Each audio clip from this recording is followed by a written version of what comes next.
Слушайте, здесь люди оставляют свои очки, а мне даже оставить здесь нечего, потому что я не носила ни очки, ни линзы. Вот. Хотя у меня огромный просто минус. Ну не огромный, что ты так говоришь. Ну, все равно не видела же. Короче, что у меня глаза страшные. И новые глаза.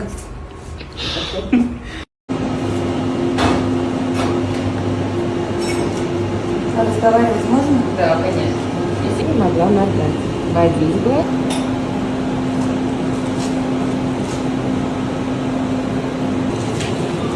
Сейчас глазки закрываем, отдыхаем. Я перескочу по другой лазер. Там все почистим домой. Голова да. Перекосила. Спускаем, пока сидим. Руку, да? Сейчас будет немножко можно открыть? Хорошо, хорошо. Открывайте глазки. Все в тумане, это нормально, ладно? Нет. Нет.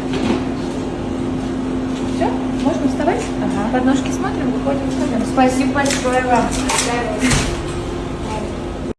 А вы будто в другой реальности сейчас побывала. Ой, Классно. больно было? Нет, вообще не больно. Просто там есть, конечно, некоторые моменты, которые не очень приятные, но вообще не больно. Ну, Волнение было больше, да? да, на самом деле. Нет, реально как будто в какой-то другой реальности я побывала. Так классно. Вам понравилось? Да. Нет, реально классно. Спасибо огромное. Здесь что принесли?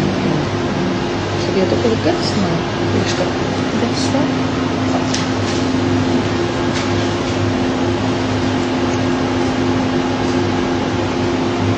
Всем здравствуйте, доброе утро. Большое спасибо, что пригласили. Вообще, если честно, для меня это впервые вот так вот выступать. Одно дело, когда ты поешь на сцене, а другое дело, когда тебе нужно что-то говорить, что-то рассказывать, тем более если